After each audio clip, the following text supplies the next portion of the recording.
I'm Trek with 2Ks.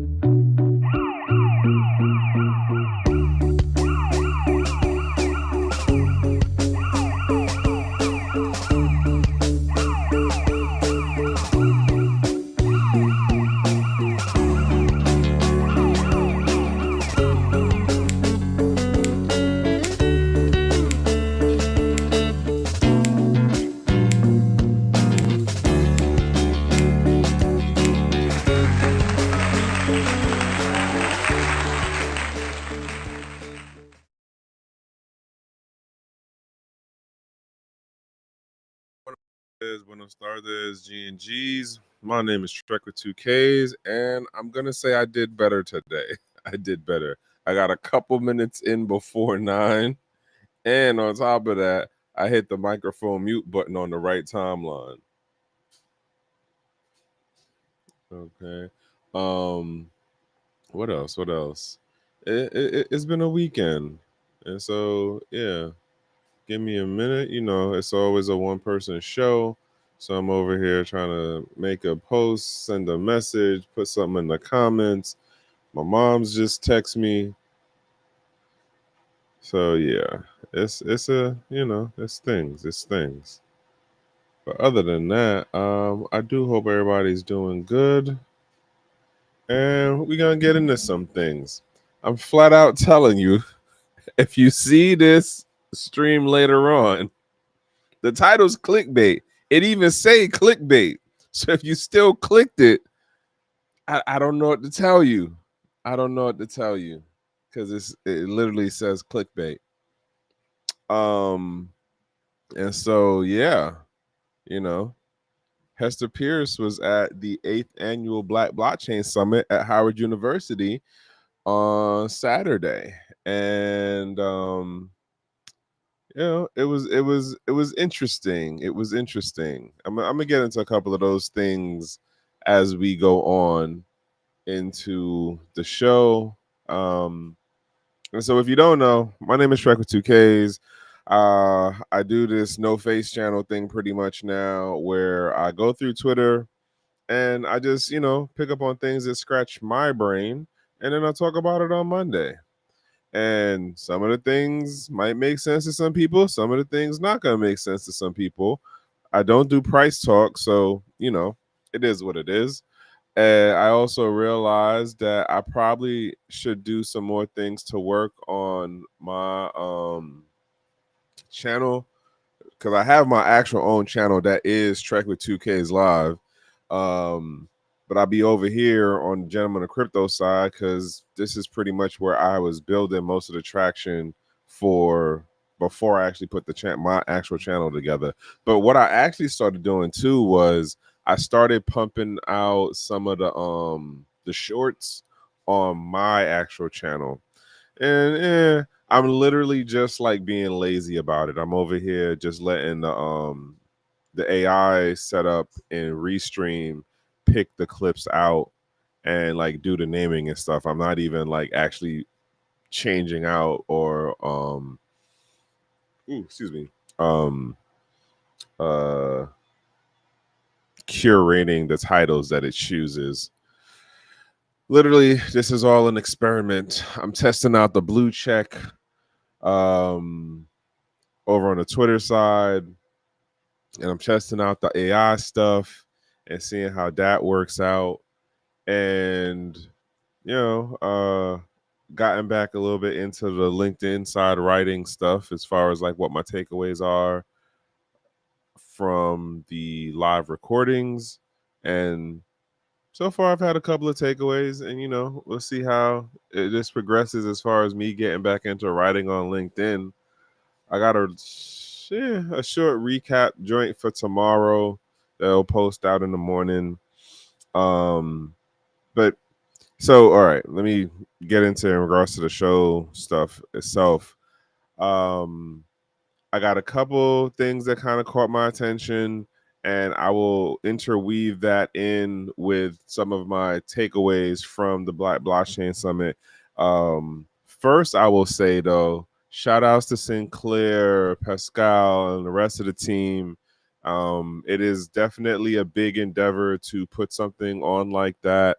I've tried my hand at smaller events, and like you definitely have to have the team with you when you are trying to do something on that scale, let alone when you are trying to make it something that is a multiple year event. And this is the 8th year for the Black Blockchain Summit. And one of the things I was saying to some of the other heads that I was talking to, some of the OG, veteran folks that I was talking to, is like, yo, like things is moving up. Because last year it was one day on the main campus, right? Versus the previous years where we were over at the other building, that's like the satellite building, on what is that, Georgia Street. So then now it's both days in the main campus, across the lawn, and I was actually surprised, folks. I'm not even gonna lie to you. I was surprised. And this is like, all right, things are moving up. It's a progression. What did they say? Rome wasn't built in a night. And so the same thing goes to this. Like, Afrotech wasn't built just in 1 year. You know what I'm saying? Afrotech wasn't even built in like 2 years, 3 years. It took a minute to get the traction. Um, and then the other point that the Black Blockchain Summit is moving up the value chain for Howard, which also puts Howard in a better position. Because, love him or hate him, Cory Booker showed up last year. What's his name from Galaxy with the lunar tattoo showed up last year. This year, I was surprised Hester Pierce actually showed in person. Now, to the title, I'm going to tell y'all to the title. There was no tea spilt. There was no tea spilt. One, because the person who was supposed to interview her didn't get to interview her. I think the universe was like, nah, we got to push this off for another time. But shout outs to my lady and friend out there on the West Coast who is out there just like, she doing a lot and doing some things that I'm like, wow, man, like you really on the grind in multiple aspects. Naja Roberts, if you know about her and like the Bitcoin tour that her and CJ and a couple other folks did, they didn't do one this year, but like she is definitely out there working, and arguably the work kind of got up with her. I hope she's feeling better. So she didn't get to do the interview as a point. And the other thing to note is that the there was no tea in that you had the DC commissioner for insurance and investment who she I'm in my opinion, I'm gonna say this is in my opinion, she was not the best person to interview Hester Pierce. Because to me, and if you're somebody who has been around in the space for a while, and just for like the optics of it, it's like you have a commissioner interviewing a commissioner, and like with the audience, and this is a mixture of audience in terms of you have folks who are literally, hey, this is my first time coming to this event, and I was just curious, or like, oh, I heard of the Bitcoin thing, but I didn't hear about it until after I learned about Solana, or like I don't have a wallet yet. Like, that's the kind of audience it is, right? So like, to have this thing where you have, in my mind, a commissioner talking to a commissioner, like a DC level commissioner talking to a federal level commissioner, what are you really going to get out of that when you also combine that the questions were scrubbed by Hester Pierce's team? So, and now this puts a lot of the stuff that she says to me. This is literally just my little old brain, okay? I don't want nobody to be like, oh, Trek with 2K, is that my little old brain? It is what it is. In that, how do you have an honest conversation around a topic when someone says everything that's being said is my personal opinion and does not reflect my position in relation to the role that I have as my day job, or my association and stuff like that. But the questions that are asked get cleared by the day job. Make that make sense, folks. Make that make sense. You can't speak as a representative of the day job, but the day job gets to curate the questions. How does that make any type of sense of a real conversation? That's just my thought, my takeaway. Again, I'm just some random guy on the internet, right? I'm not a CPA. I'm not a financial advisor. I'm not a lawyer. Um, I'm not none of those things for X amount of the folks who were in the room, right? And yeah, at a certain point, I'm not even gonna lie to y'all. Like, I just got up and walked out because it was like, all right, well, I know the background stuff. This is kind of a waste of my time to listen to her talk. And yeah, it was a waste of my time. I'm not saying it was a waste of everybody else's time. It was just a matter of, because I know what I know and understand how the background stuff worked out, why am I listening to you just talk platitudes that aren't really of anything? You know, that's just my take on it. That is literally just my take on it. But somebody else might listen to the restream of it, because it's on the Black Blockchain's channel, and you know, they might find something interesting or something that they feel is like, oh, this is a nugget. If that's your take, that's your take. Cool. You know, it is what it is. I can't tell you to not understand it that way. I just know why I don't understand it that way, you know? Also, shout outs to Reggie Middleton, because he was out there. Yo, Reggie is hilarious. Shout outs to Justin. Oh man, what is Justin's company? I can't remember what his company's name is right now. But Justin does he's a big proponent of like prison reform and like recidivism advocate. And so like him and CJ, on a side note, and full disclosure, CJ the smart guy is my actual CPA. Y'all have heard me talk about him before if you paid any attention to some of the stuff that I've said over the past. More than a year back, earlier this year, I've mentioned CJ a number of times. And so him and CJ got together, and they're doing this thing where they're teaching inmates how to actually gain the technical skills to be able to set up like mining facilities. And I'm talking like crypto related mining facilities. So they're learning about electricity, they're learning about hash rate, they're learning about the difference between the miners, they're learning about the consensus mechanisms. And the idea is that for those who get out and are looking to work on the straight and narrow with things, and this will increase their options to be able to get into a more secure job position, which hopefully in the long run betters their life to a whole different degree. And if you know anything about Justin, man, Justin's story is inspirational. It's a turnaround. It's a like a shining example of how like you could have been one of those kids that got caught up in the system back in the day and, you know, been doing some real knucklehead things. And if you really want to change your situation and the right opportunity presents itself, or you really determined with the luck of the right opportunity present itself, you can definitely do it. And that man right there has done it and is doing it and is trying to pass it on to other folks. Key part, he's working to pass it on to other folks and like helping other folks get out of that system and make a better life for themselves. So shout outs to them two folks. And then Reggie, I said, is a funny dude because like Justin was interviewing him. He got off like one question. Next thing you know, he down in front of the audience talking about,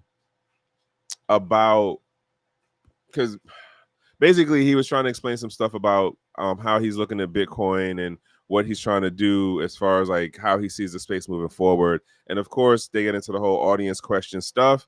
And what happens? The first person is like, yeah, this is my first time at the event. And like, I kind of understand that Bitcoin is a thing, but I don't really get like how all of this stuff works. What does he do? He turns the whole thing into like a 5 or near 10-minute teaching moment and then works it up to where he wraps it up to talk about smart metal.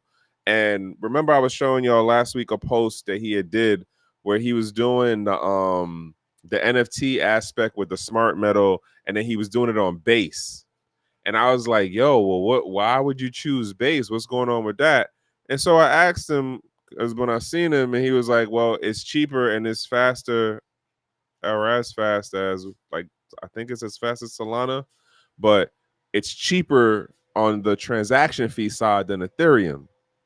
So I was like, okay, I like on those aspects, considering what you're trying to do, that makes sense, right? Now, granted, there's the questions around how base has some control factors in it, but I guess we'll see how things evolve. What I'm really waiting to see is when he adds in the agent capabilities into the smart metal and what he's looking to do with it.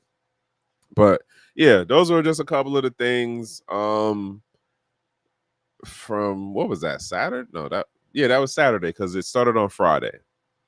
And so yeah, but let's jump into some posts right now. I don't got too many. Where we at? There we go. All right. So all right. I question this. So it says Trump is pushing Bitcoin to save America. Mining is the key. I already done told y'all I'm very anti on this whole nationalism narrative push into the crypto space. I'm not a fan of it because if we agree or if we understand that this technology is supposed to be decentralized, it's supposed to be something that allows everyone to get part in accessing, controlling, developing their economic sovereignty and like their financial freedom, then this idea behind pushing in nationalism, it counters that, because my national identity shouldn't matter. My government's position shouldn't matter. The technology works how the technology works. It is not dependent on your ethnic group. It is not dependent on your gender. It is not dependent on your age. It is not dependent on your nation. Like, that's the part that's killing me right now. And I'm definitely going to push this issue next year. What's going on?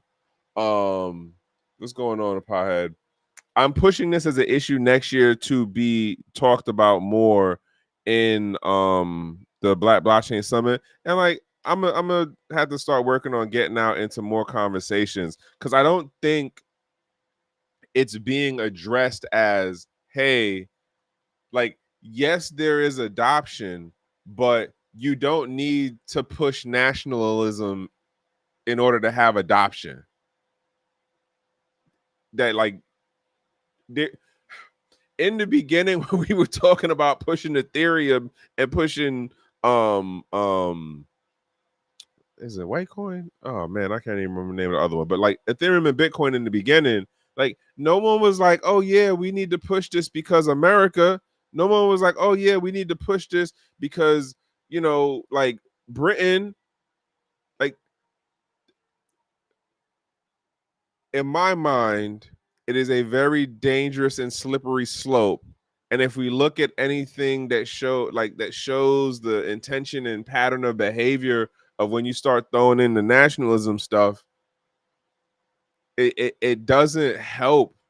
It just makes more division. It just like stifles how the technology can develop, or whatever that product or industry is. Like, it just makes more issue. It doesn't help the growth, in my opinion.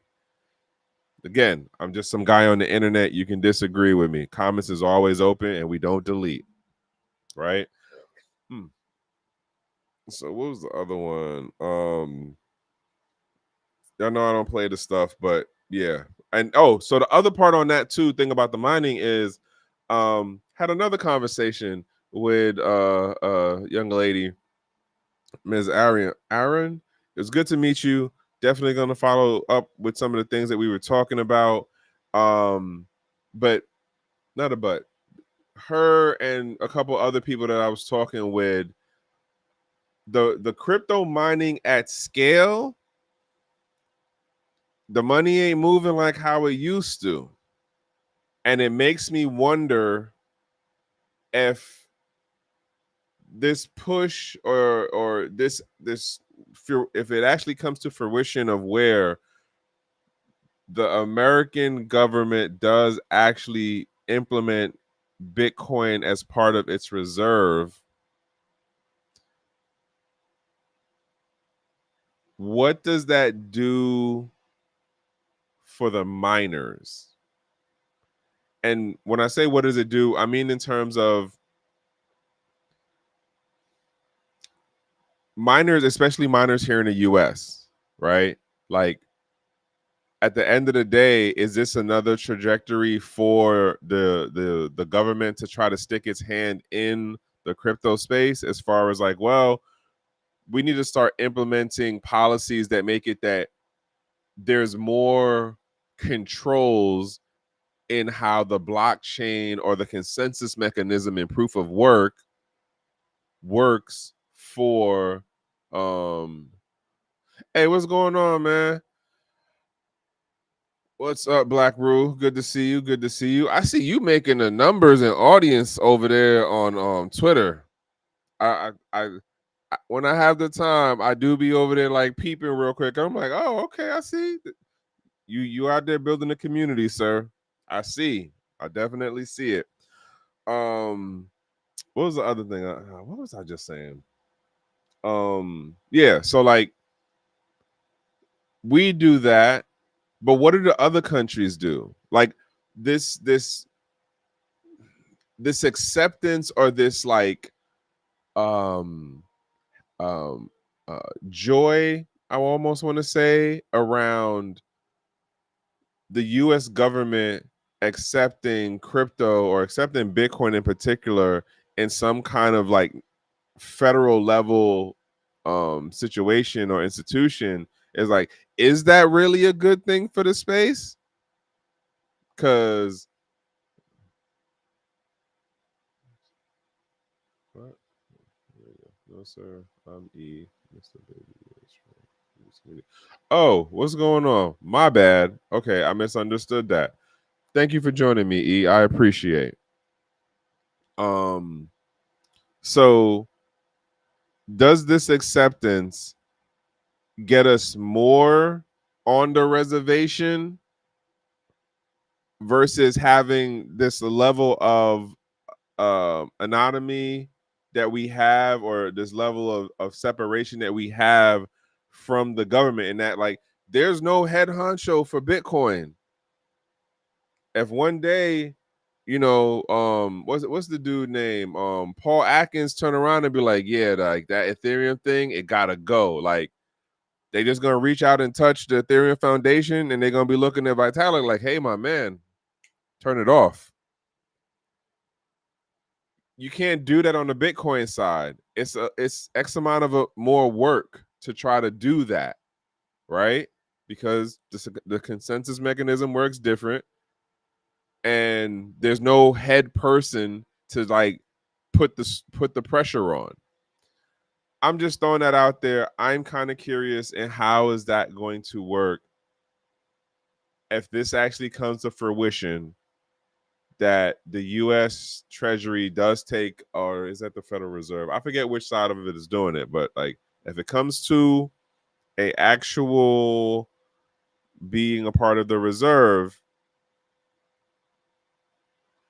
is that going to be a good thing for the is that going to be a good thing for the American miners? How about that? In particular, the American miners, because you're in the jurisdiction, and unless you was really obfuscating your, your IPs and stuff like that and doing certain other things, That's gonna be a rough one.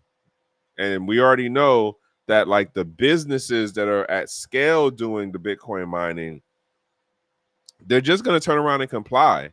And I swear I heard someone say something, it might have been Saturday or it might have been Friday, that with the way the data mining or the AI, the LLM like facilities are going that are being like built up all across the country, the crypto, like AKA data centers, aren't getting the same level of carte blanche from the counties in the states. And then the regulatory thing on them aren't as equal to what is going on with the actual AI data centers. So I'm kind of wondering, like, all right, mining is the key? Really? Is it crypto mining? Or are we talking about actual the other data center stuff? That's the new oil. I don't know. Just throwing that out there. Um, it's I guess it's a wait and see. You know, midterms ain't too far off. And again, another comment out here by the new SEC chair, Paul Atkins, that says crypto is his number one priority right now. What does that mean? Does that mean we're going to work on regulation that is looking to push for a actual new business entity that will allow DAOs to function as they were intended to function? And I literally went in a whole thing about that on the panel I was on that was talking about DAOs. Even though it wasn't a part of the question, I felt like it needed to be addressed. Like, I'm going off on a tangent, letting y'all know. So we know that the technology works in regards to the tokens and the voting and the smart contracts and stuff for DAOs. We got that part down. We got more than 5 years of it. We know. We know that you can do things to build networks and communities, whether they be local to your zip code, within your county, within your state, across the nation, across the ocean. Like, again, going back to the original thing of this whole crypto cypherpunk mentality. Hey, my nation, my ethnic group, my age, none of that should matter because the technology works. Point blank, it works like it's supposed to, right? So I brought that up during my panel that had to do with DAOs and like building community and stuff. We need to really, if we're saying we really want DAOs to be a thing in the long run and they're sustainable, we need to start pushing wherever it is you are, because that's the bottom line of DAOs that are in operation right now. If they don't do anything that raffles, is that the word I'm looking for? Ruffles, there we go. Ruffles the traditional financial institutions or the government, because they're not at the size, the money volume isn't there. You know, the thing, not, I'm not gonna say the fly by night stuff, but like those two things of they're not making enough money. The community influence isn't there like that. But when it does get there, it always turns back to, hey, you guys are breaking the law because you don't meet this already established business entity structure. The LLCs, the S corps, the C corps thing. No, if we really want DAOs to actually work, they need to have their own business entity designation. I don't know how realistic that's going to be, but I would imagine the first nation state with sizable influence to like do it, and then that cat gets out the bag, it's gonna be a whole new day for DAOs, right? But if that doesn't happen, I can also see where 10, 15, 20 years down the road, those of us who remember DAOs from 2019 and 2020, we're going to be looking at the mainstream product that's probably going to be named something else, and it'll be pushed under like Fidelity or Charles Schwab or, JP Morgan, is going to be nothing like what we remembered back in 2020, back in 2019. Why? Because at the grassroots part of it, the community wasn't effective enough to get legislation that recognized and created a new business entity that was in line with how a DAO is supposed to work at core. That's the two ways I see this thing going. Either we're going to get that legislation to like proliferate that business model, that entity, that setup, or it'll be co-opted in like 10 years and it's going to be another switcheroo, product pushed out to the public for mainstream adoption, and they're going to tell y'all it's the newest, greatest thing since sliced bread, just like what they're doing now with some of this crypto stuff. That's at least my thought. Again, what does it's his number one priority mean? I highly doubt DAOs are on his list. And in my mind, it would probably more be in line with what's going on with the stablecoin stuff and the Genius Act. But time will tell what he does and like how he moves forward with it. And I guess, time will tell. We will see. Other one. So over on the Twitter side, I did post for tonight that also did the clickbait with Hester Pierce, but then I also threw this thing out about Adrian Harris. And at first I was like, well, who the hell is Adrian Harris? And all right, let's open this up. Come on. Where are you, Adrian Harris? This is Adrian Harris, who at this particular moment does not look too happy with her job or happy with whatever press conference thing she was at. And so apparently she was the head person for the so it says U.S. top regulator Adrian Harris resigns. This title is actually misleading. When you actually look into the article, she's the head regulator for the New York State Department's financial services. Okay. She's not at the federal level. But the way is a clickbait title. Hey, clickbait around, right? But the way they titled it, it makes you think, oh, some federal person resigned. No, she's at the state level. She's for New York State. She was with the guy who made the crypto regulations for setting up ICOs and stuff in New York State. She was in that guy's era of time. Now, I'm like, all right, well, what does this mean? Like, why are we noticing this, or why are we bringing this to attention? And I forgot the name of the person that they said would be behind her, but apparently it's still a question in the air on whether she'll be like more friendly to crypto, which I don't see, considering the governor and her whole thing and how she's been operating. But with this, here's where I'm at. The way the timeline is for this is like, oh, she just made the announcement today.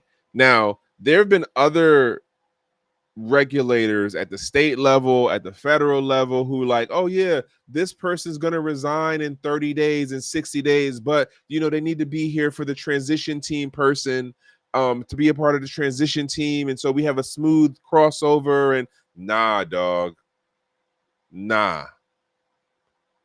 This is being put out today. She's done in October, like October 1. It might stretch to October 15, Who knows if it makes it to October 30th, but October, she's done. Which means this conversation might have took place as far as like, hey, either she says she wants to go or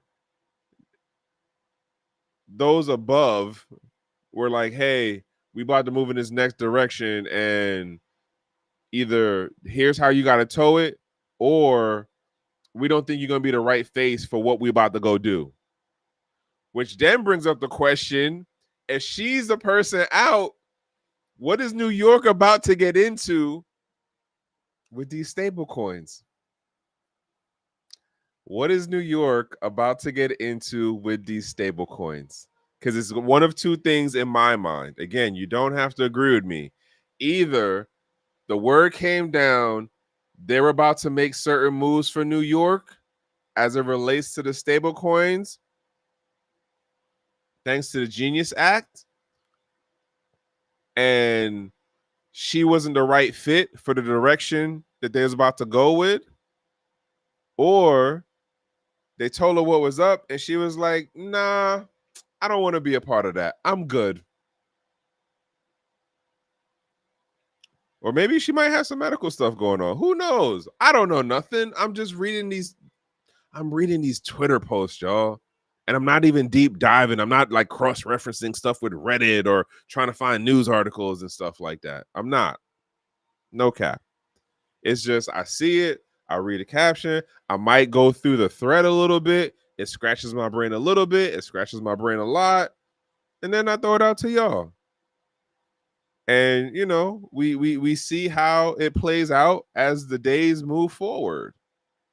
Is it that New York is about to start making some moves or allow businesses like trade fi businesses and non-bank businesses entities to start doing some things? Is this the setup? I don't know. Let me scroll down a little bit because it one of these posts say the name of who her replacement is. Yes. Okay. Again, I told y'all I'm not a fan of that dominance talk about the nationalism stuff. Where's it? I seen one of these posts that literally had the name of the person. Is it this guy? Okay. The signal and the regulatory reset. Next. I think this guy sees some of the smoke in the air. Where's it? I literally seen this earlier. They showed the name of somebody had the name of the person. There we go. This lady right here. Caitlin Askro, former Federal Reserve employee. She's gonna be the next person in. I'm just I don't like, you know how, okay, you'd be like, all right, 1 + 1 = 2. Arguably, this is 1 + 1 = 2. And that New York is about to make some moves on the stablecoin front. They're about to let some things happen in that playground. Just saying. That was another thing. Like, so there, shout outs to Catherine Johnson of Storage. If you don't know about Storage, it's like decentralized cloud storage, and it was put together originally by a pretty smart individual who put it together when he was in college. What's his name? Justin. I never met Justin. But nonetheless, smart dude. He put it together, started it when he was in college, like one of the older heads in the space too. And now I met Catherine. I don't remember how long ago it was, but I met her through somebody else. Nonetheless, we were having a whole bunch of different conversations about some of the things that I think with the stable coins and like some of the things I think with more political side stuff. But why did I bring her up just now? Yeah, so stablecoin in terms of, oh, we're gonna get to him in a minute. Stablecoins in terms of the level of shenanigans that are about to, like, I feel like multiple things are being put on the playing field, and it's like there's so many things to look at, you don't know which thing to focus in on, and then you have to kind of go like, well, maybe this is connected to that, or like how connected is this to that? Case in point, how connected is the New York State regulator head honcho person resigning from their position, and then a Federal Reserve person is about to take over their position as we just get the Genius Act passed, which is encouraging the proliferation of stable coins by not only the top stablecoin companies in the game right now, which is Tether and USDC, right? That's Circle. Tether is USDT, but it also is allowing for other TradeFi entities to get in the stablecoin market, and they will have a peg value of 1-to-1 with a treasury T-bond note, like, or treasury, right? So it's just like, am I reaching? Is this too much? Am I over here with my tinfoil hat? Like, y'all tell me, am I going too much on this right now? And I didn't even know about this part with the New York State person. But I was talking to her just in general of like, we saw in the C-19 era that the federal government allowed non-bank entities to do financial things like issuing money, making out loans, collecting on loans. Like, it was some craziness going on when you really talk to some of the like finance folks about what was going on during COVID, right? So you have things like that, and it's like, well, we saw, again, make this point that we've seen this movie in regards to what it looks like in TradeFi when you have interbank lending, and none of the banks really trust each other, and if one bank messes up, then the other bank is messed up because of X amount of interbank lending and like the rehypothecation thing, and then we see that no one gets held accountable. We just, do quantitative easing by pushing money into the system, or we do quantitative tightening by pulling the money out of the system. And then on the crypto side, we seeing the same thing. Like, we saw how it played out when we had inter-exchange lending and interbank lending, and we saw how it played out with the rehypothecation of the crypto and the stable coins, and lo and behold, we're now about to let TradeFi take the the blockchain technology via stable coins, and then put that on scale at the national level. Like, we've already seen the movie. We know what the pattern of behavior is for financial gurus, for financial engineering. It's to extract as much value as they can. And once the systems start messing up, everything is a hot potato, and nobody's actually going to get held accountable or go to jail, but like somebody who doesn't really matter in the grand scheme. That's at least how it's looked to me in the past. I could be wrong, though. I could be wrong. Because remember, even if y'all want to be like, oh, yeah, but what's his name from FTX? He's in prison. Yo, everything that he did wrong with his team of folks was already against the law. They had nothing to do with crypto aside from the fact that they were flipping things over into crypto.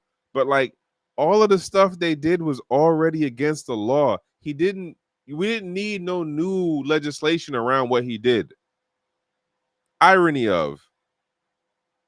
And Jon Stewart does a really good breakdown of the Bernie Madoff business model and how it looks eerily similar to the Robinhood business model.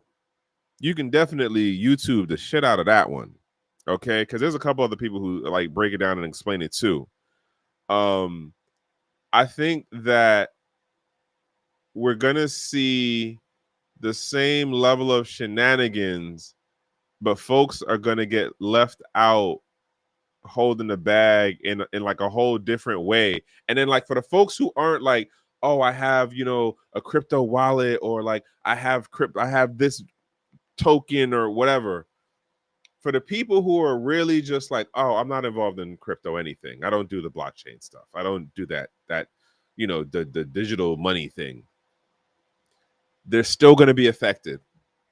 Like, that's the crazy part that no one's really addressing. Even if you don't have a wallet, even if you don't do nothing nowhere near, you ain't on Cash App, like none of it, you're still going to be affected, because it's dealing with the treasury bonds, which relate to, I forget which one of the M's. It's like, I don't remember if it's like M3 or M2 or whatever. But then you get into the whole thing of how it relates to the interest rates at that higher, like, government level stuff, and then how that plays out into the regular residential rates as far as like home loans and car loan rates. And then to look at it where you have like MetaMask. Y'all saw, I was kind of annoyed to see that MetaMask is coming up with their own version of a stable coin, right? And then PayPal, they're calling it a different, but it's a stable coin. They're using it to deal with the slippage, right? So you have it that you have either you're in the fortune, if you got a pension or like something that's invested in Wall Street on your behalf, you're exposed. You're exposed. Coinbase is on the Fortune 500. If you're doing something where you invested in the PayPal, guess what? You exposed. And then because eventually PayPal's token is going to make it on exchanges, if something happens on an exchange, it ripples back to PayPal. You invested in PayPal. Like, the levels of deviation, you might be 2 levels away, you might be 3 levels away, you might be 5 levels away, you might be 1 level away, you might be 0 levels away, just because, hey, I use PayPal. Even if you don't use the crypto quote side of PayPal, something happens on the crypto side, it's going to mess with the traditional USD side. Like, the level of exposure that's being pushed out to the masses is crazy to me. And the other part that kind of blows it is like, in the concept of financial freedom or economic sovereignty, like, it would be, hey, I don't want to deal with that. I don't want exposure to that. Okay, cool. Then, do what you do with your money.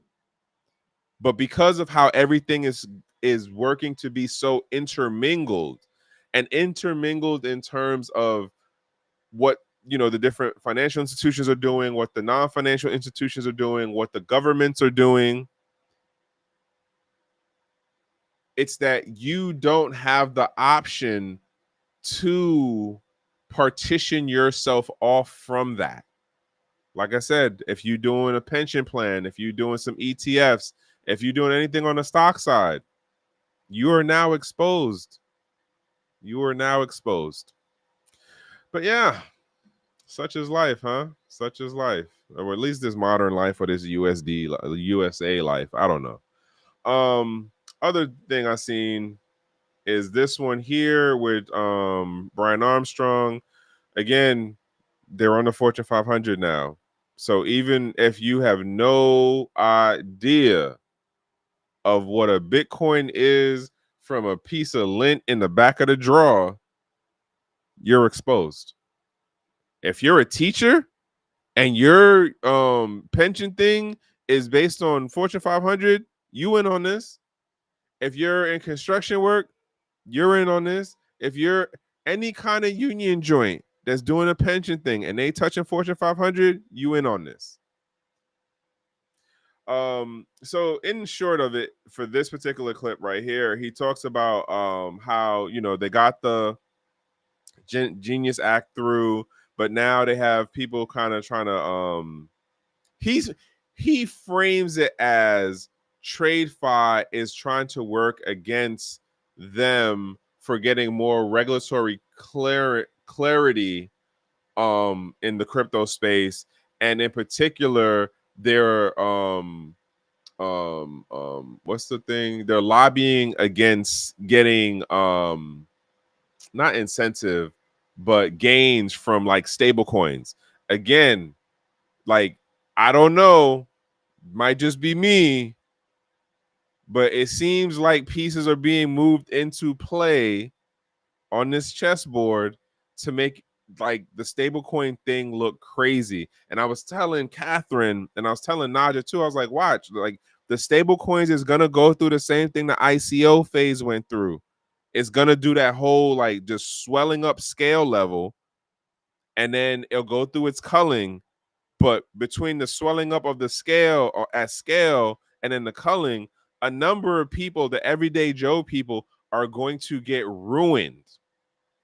You're going to have the quote legitimate businesses that go through the process, get approved, get their treasuries, do their rehypothecation, and then you're going to have the scammers who are going to do the mirror shadowing stuff of like, oh, the name is a little bit similar. Oh, the website looks this way. Oh, I seen that person on this podcast or whatever. Like, and people are going to get got. And people are going to get got. Yeah. And don't forget, word is that he's done the fellowship pack with the Winklevoss twins, right? It's a super pack that is looking to promote the candidates who are looking to be crypto friendly, legislative levels as far as the state and federal stuff. And I don't think they're going to be the only one. I think there's going to be other super PACs. And I still got to look into the company that I heard is kind of behind that whole situation. But it's about to get spicy out here come midterms, y'all. I hope y'all are ready. I hope y'all are ready.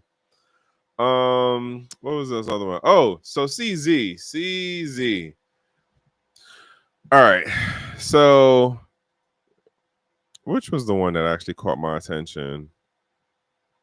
All right. So CZ goes, and I didn't realize it's already been a year since CZ been out. It's already been a year. Right? So he been home doing what he doing, not being the head of Binance anymore, but I know he's still making some gains off of that past relation. So he goes, what a year since then. We saw the people of the US choosing pro crypto president and government, influencing policies all around the world. That's interesting that he tried to like make that connection between the two things. Again, that nationalism, not a fan of it. We saw that Binance reaching all-time high after all-time high, which is true. Binance is, from what I heard, been going up. We see BTC reaching all-time high. We've even seen ETH reaching all-time high. We see many more developers on the BNC chain and in the larger crypto ecosystem, which I've also been hearing things about that. Yo, shout outs to my man Michael Abraha. I might be saying his last name wrong. He out here doing his thing, man. Like, he's out here building these international networks. He's air trained Ethiopian, and your man is out here building these international networks, man. If you know him, you know he a good dude, and he about that network. He about that building the community. He's about that trying to help his people in a positive way. I ain't gonna tell all the tea on his stuff, but he out here building the networks. He doing what he do. If I'm okay, I'll throw this out. If you are a person of the international travel type and you have the opportunity to do some networking in the various African continents, such as Zimbabwe or Kenya or Nigeria or Botswana or Cape d'Ivoire, Um, if you can make some of those conferences out there, you can get with those Binance folks, or you can bring those Binance folks in, it might work out for you. Again, not financial advice, just some of the things I be hearing in my conversations that I had at the Black Blockchain Summit, whether I was in like the main area or I was in like the hallway con or like, the back room conversations. And not the back room, like it was a, smoke filled room, but like where they have like the speakers and stuff sit and stuff like that. So I was over there talking with folks. And yeah, man, like it's what am I saying? It is a pleasure to have attended the event, made it to the 8th year, and like see how folks who came in year 1, who came in year 3, have grown and developed and like matured in their space, and like they doing things that's like, wow, like I ain't even see that on the radar for you. But damn, like that's dope. I really am like amazed and inspired to see how some folks have grown, and just like the level of persistence too, because even in the Reggie situation, and I've said it before, like he made the point one time about like, could you do this thing where you push on when you're not getting no accolades, when you getting the crazy level of hate, where people are putting your family members in situations. Like, could you have that resilience and the perseverance to go through all of that, and then year for year, just like, all right, I got the vision, but like nobody's believing me, except for like a handful of close folks, but nobody's believing me, and my family's being stressed by this. That's not an everybody thing, It really isn't. But shout outs to that man for persevering, right? So where was the other thing? Yeah. So we saw US SEC reversing its course of regulatory regulation by enforcement under new leadership. We saw the return of the utility tokens. We see more trading volume on chain. We see more decentralization. We saw Giggle Academy reaching 50,000 kids and growing for free education. Thank you for your support. And let's continue to build together.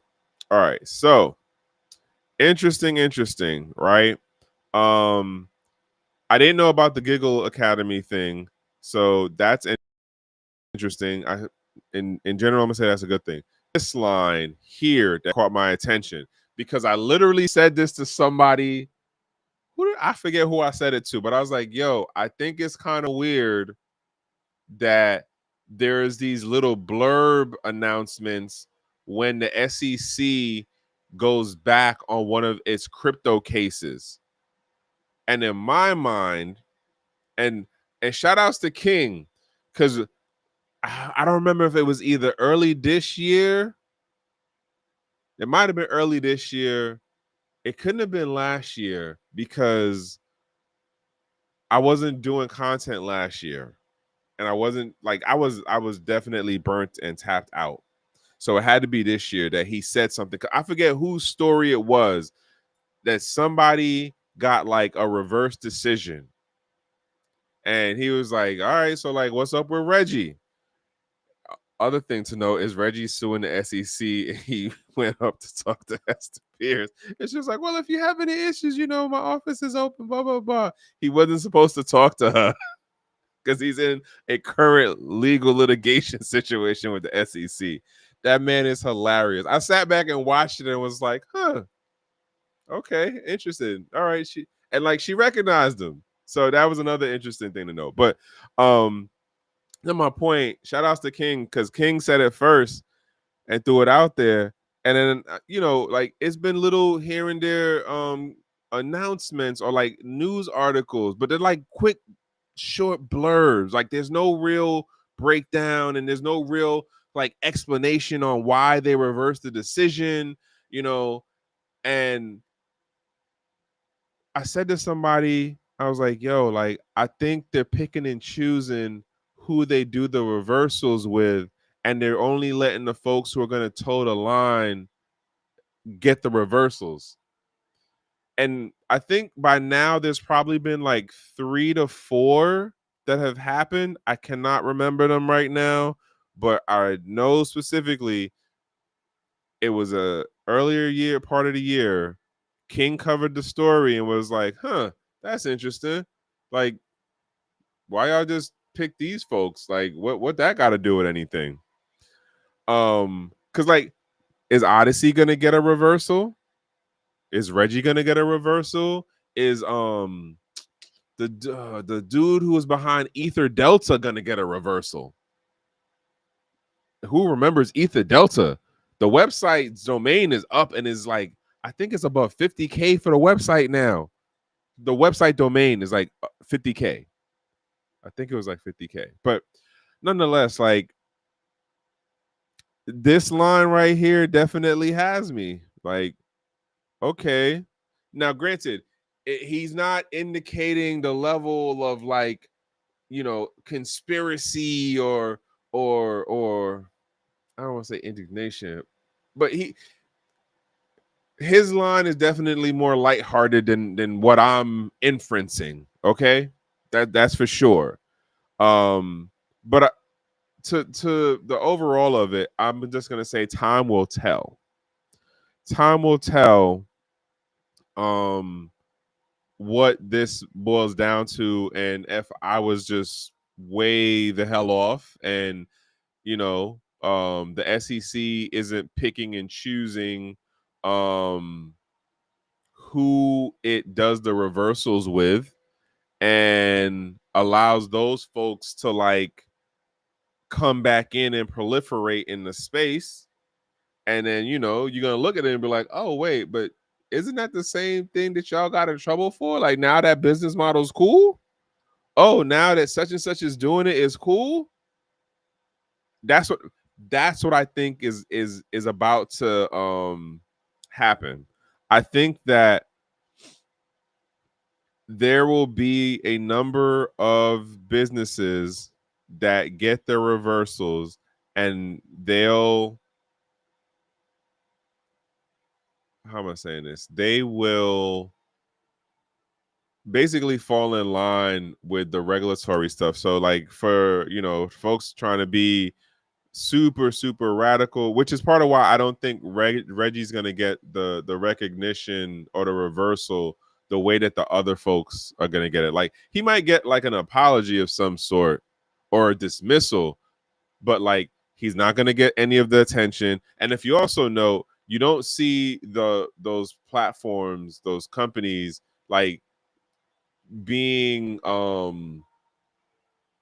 super loud about getting the reversal or like giving detail to like how the decision came to be or like what happened. It's just like, oh yeah, that did happen, or like nothing at all. I don't think Reggie's gonna get that kind of grace. But I think when we look at this, like, towards the end of 2027, 2028, going into the next administration, like, we're going to see companies coming out here doing things. It's like, wait a minute, wasn't there a company like that in 2017 or like 2016 that did da da da da da? Oh yeah, wasn't there a company in 2022 that was doing X, Y, and Z? And oh yeah, that's those same folks. Like, but time will tell how really right I am or how really super wrong I am. I understand that part of it, and I'm okay with it.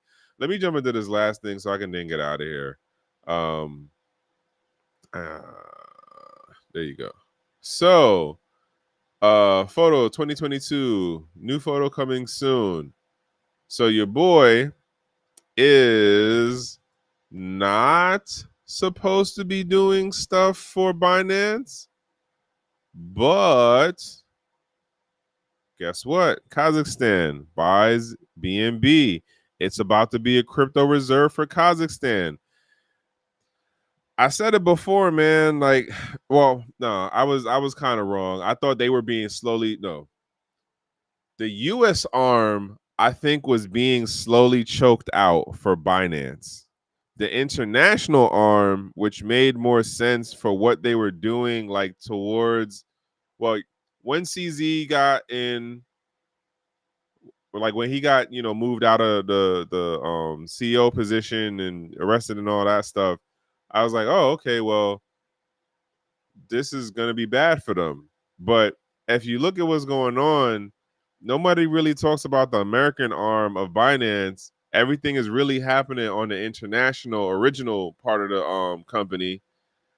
And yeah, Kazakhstan is about to put BNB as part of its crypto reserve. I don't know what that's gonna do for those of y'all who hold it, but I guess hopefully it work out. Assuming that Kazakhstan don't get put on the no-no list by Trump. Heaven knows what that'll do. But yeah, this is the space that we're in. Like, we got things happening, and some things look good on face front, some things look bad on the face front. Some things look like they are gonna be horrible dumpster fires in a couple of months or a couple of years, and some things look like they're gonna be the paved golden road to the Wizard of Oz, and it's gonna get us back to like where we need to be. But time will tell. Either way, time will tell. Again, recently this past weekend was the Black Blockchain Summit. I got to run into a number of folks that I haven't seen face to face in a while. Shout outs to CJ, shout outs to Justin, shout outs to Reggie, to Naja, to Catherine, to Clev Mesador. She out here just painting the town red. Every time I turn around and look at her LinkedIn, she at some crypto or legislative crypto event. She out there just running every which way. And definitely shout out to the people that I got to meet new wise. Ben Julius, good to meet you. Definitely gonna look to have that coffee and like catch up and talk and stuff. Ms. Aaron, definitely gonna dig into the stuff that you were talking about with me, and at some point I'll bring that up to y'all down the road. Who else? Oh, the engineer that took the time to talk to me and ask me questions. Like, I appreciate, what is her name? Tamatea something something. I can't remember the last name right now, but appreciate her charisma. Um, Graduate from Howard University. Definitely appreciated our interaction. And I'm saying these names of people like y'all know who they are, but I don't know. Maybe one day they might listen to this and be like, oh wow, he actually said something nice. Like, just putting the positive vibes out there. Nonetheless, we'll close this out. And yeah, this is all I got for y'all today. Again, some of this stuff I could be hella wrong on. Hella wrong. And I'm not saying this to y'all to be like, hey, it don't mean that y'all can't do your own due diligence and like figure out how to, be in a better position with your information or the things that you're actually putting your energy and effort into, as well as your hard-earned money. Pardon me. Damn. One thing about, I never catch myself in this with how the talking goes for this, but nonetheless, I could be way wrong. I'm just some guy on the internet. I'm not a financial advisor. I just happen to like be in that unk status thing for this crypto space. I've been around for a bit and I've seen how things have developed, matured, fell back, cycled, and it is what it is, right? It's a part of this new era, this new wave, this new age, this new implementation of this technology into the society, right? And us figuring out like what are we going to be happy with or stick to for the use cases. And that is all I got for y'all tonight. Aside from that, I do hope that y'all had a good weekend. I hope that your Monday was productive. If you had a birthday in September, happy birthday to you. Happy belated birthday to you. If your birthday's today or tomorrow, happy birthday. Um, And other than that, y'all, like that's all I got. That is all I got. And as I say though, the best that I can wish to you from one human to the next is that you are in a safe place, in a safe space with good company, and that, you know, life is working out. No, and for those who don't know, I be saying that because honestly, like it don't be like a week that passed that I don't hear some situation about somebody lifing, and you know, sometimes you gotta like remind folks to like check in on people as well as just like, hey, you're not the only one. Don't feel isolated.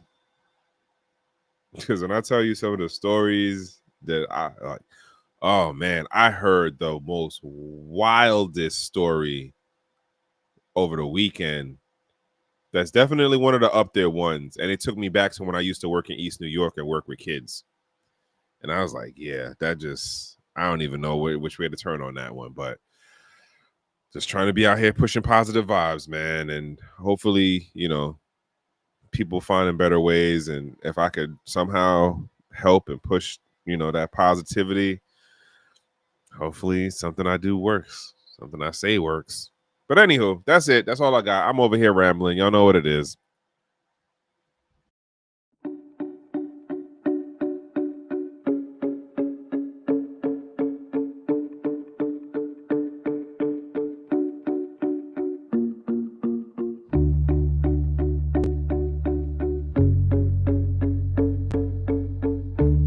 I'm Trek with 2Ks.